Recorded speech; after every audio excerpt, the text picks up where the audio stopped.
मृत्यु के बाद क्या होता है, आइए जानते हैं।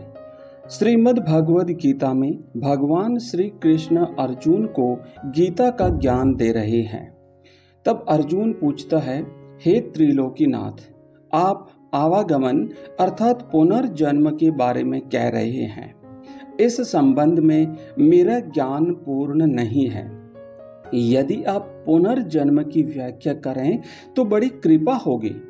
तब भगवान कृष्ण बताते हैं कि इस सृष्टि के प्राणियों को मृत्यु के पश्चात अपने अपने कर्मों के अनुसार पहले तो उन्हें परलोक में जाकर कुछ समय बिताना होता है, जहां वो पिछले जन्मों में किए हुए पुण्य कर्मों अथवा पाप कर्म का फल भोगते हैं।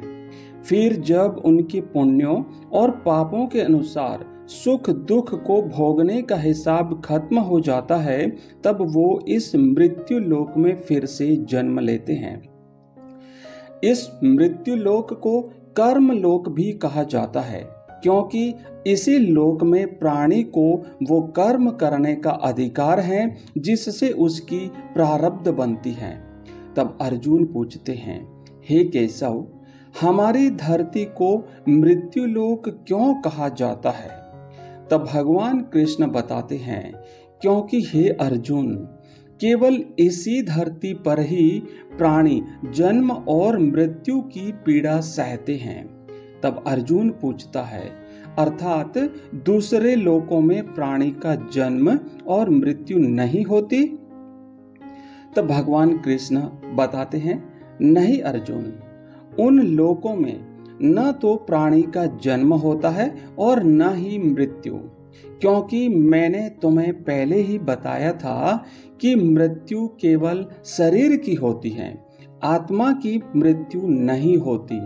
आत्मा तो न जन्म लेती है और न ही कभी मरती है, अर्थात आत्मा अजर अमर होती है। तब अर्जुन फिर से पूछते हैं, तुमने तो ये भी कहा था कि आत्मा को सुख दुख भी नहीं होते, परंतु अब ये आप कह रहे हो कि मृत्यु के पश्चात आत्मा को सुख भोगने के लिए स्वर्ग आदि में अथवा दुख भोगने के लिए नरक आदि में जाना पड़ता है। तुम्हारा मतलब ये है कि आत्मा को केवल पृथ्वी पर ही सुख दुख नहीं होते, स्वर्ग अथवा नरक में आत्मा को सुख या दुख भोगने पड़ते हैं? तब भगवान कृष्ण बताते हैं, नहीं अर्जुन, आत्मा को कहीं किसी भी स्थान पर या किसी भी काल में सुख दुख छू नहीं सकते, क्योंकि आत्मा तो मुझ अविनाशी परमेश्वर का ही प्रकाश रूप है। हे अर्जुन, मैं माया के अधीन नहीं हूँ, बल्कि माया मेरे अधीन है और सुख दुख तो माया की रचना है।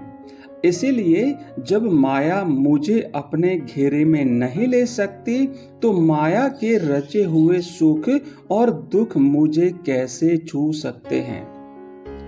सुख और दुख तो केवल शरीर के भोग हैं, आत्मा के नहीं।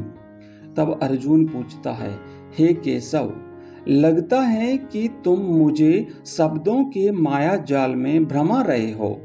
मान लिया कि सुख दुख केवल शरीर के भोग हैं, आत्मा इनसे अलिप्त है, तो जो शरीर उनको भोगता है उसकी तो मृत्यु हो जाती है, वो शरीर तो आगे नहीं जाता। फिर स्वर्ग अथवा नरक में सुख दुख को भोगने कौन जाता है? अर्जुन पूछता है कि क्या जीवात्मा ऐसा करती है?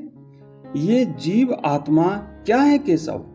तब भगवान श्री कृष्ण कहते हैं, हाँ पार्थ, जीव आत्मा यानी जीवात्मा। देखो, जब किसी की मृत्यु होती है तो असल में ये जो बाहर का स्थूल शरीर है, केवल यही मरता है। इस स्थूल शरीर के अंदर जो सूक्ष्म शरीर है वो नहीं मरता। वो सूक्ष्म शरीर आत्मा के प्रकाश को अपने साथ लिए मृत्यु लोक से निकलकर दूसरे लोकों को चला जाता है। उसी सूक्ष्म शरीर को जीव आत्मा अर्थात जीवात्मा कहा जाता है। तब अर्जुन फिर से पूछता है, इसका अर्थ है कि जब आत्मा एक शरीर को छोड़कर जाती है तो साथ में जीवात्मा को भी ले जाती है? तब भगवान कृष्ण कहते हैं, नहीं अर्जुन, ये व्याख्या इतनी सरल नहीं है। देखो, जैसे समुद्र के अंदर जल की एक बूंद समुद्र से अलग नहीं है, उसी महासागर का एक हिस्सा है। वो बूंद अपने आप सागर से बाहर नहीं जाती। हाँ, कोई उस जल की बूंद को बर्तन में भरकर ले जाए तो वो समुद्र से अलग दिखाई देती है। इसी प्रकार सूक्ष्म शरीर रूपी जीवात्मा उस आत्म ज्योति के टुकड़े को अपने अंदर रखकर अपने साथ ले जाता है। यही जीवात्मा की यात्रा है, जो एक शरीर से दूसरे शरीर में, एक योनि से दूसरे योनि में विचरती रहती है। इस शरीर में सुन अर्जुन, एक सूक्ष्म शरीर समाये रे, ज्योति रूप वही सूक्ष्म शरीर तो जीवात्मा कहलाए रे। मृत्यु समय जब यह जीवात्मा तन को तजकर जाए रे, धन दौलत और सगे संबंधी कोई संग न आए रे। पाप पुण्य संस्कार वृत्तियां ऐसे संग ले जाए रे, जैसे फूल से उसकी खुशबू पवन उड़ा ले जाए रे। संग चले कर्मों का लेखा, जैसे कर्म कमाए रे, अगले जन्म में पिछले जन्म का आप हिसाब चुकाए रे। हे अर्जुन, जीवात्मा जब एक शरीर को छोड़कर जाती है तो उसके साथ उसके पिछले शरीर की वृत्तियां, उसके संस्कार और उसके भले कर्मों का लेखा जोखा अर्थात उसकी प्रारब्ध सूक्ष्म रूप में साथ जाती है। तब अर्जुन पूछते हैं, हे मधुसूदन, मनुष्य शरीर त्यागने के बाद जीवात्मा कहाँ जाता है? तब भगवान श्री कृष्ण जवाब देते हुए कहते हैं कि मानव शरीर त्यागने के बाद मनुष्य को अपने प्रारब्ध के अनुसार अपने पापों और पुण्यों को भोगना पड़ता है। इसके लिए भोग योनियां बनी हैं, जो दो प्रकार की हैं।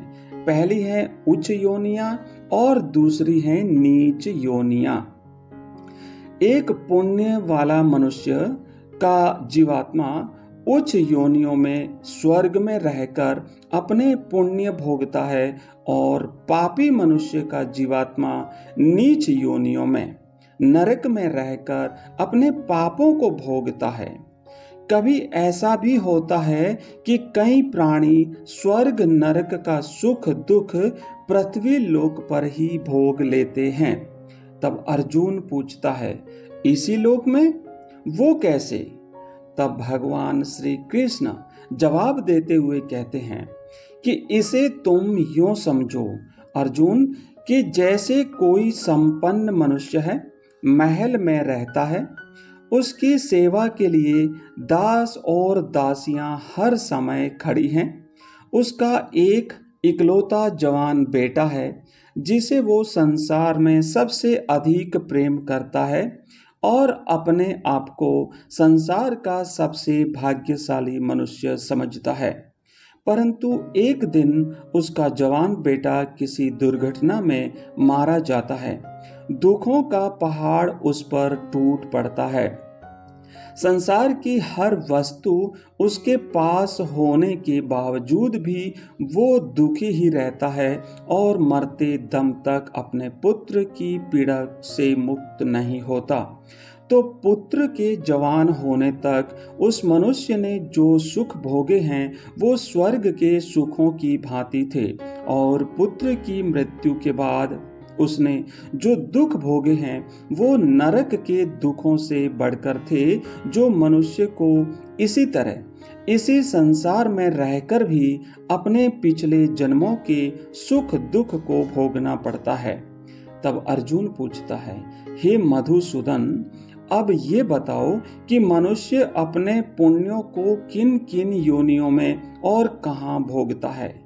तब भगवान श्री कृष्ण बताते हैं, पुण्यवान मनुष्य अपने पुण्यों के द्वारा किन्नर, गंधर्व अथवा देवताओं की योनियां धारण करके स्वर्ग लोक में तब तक रहता है जब तक उसके पुण्य क्षीण नहीं हो जाते।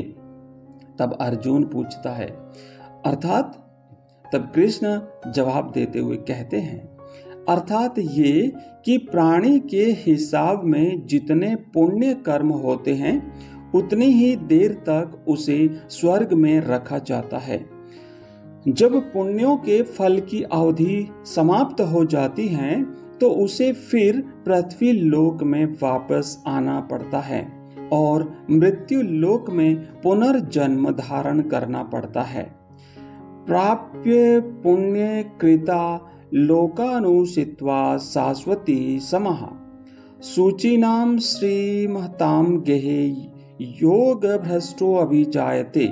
अर्थ इसका ये है कि वह योग भ्रष्ट पुण्य कर्म करने वालों के लोकों को प्राप्त होकर और वहां बहुत वर्षों तक रहकर फिर यहाँ शुद्ध श्रीमानों अर्थात धनवान व्यक्ति के घर में जन्म लेता है।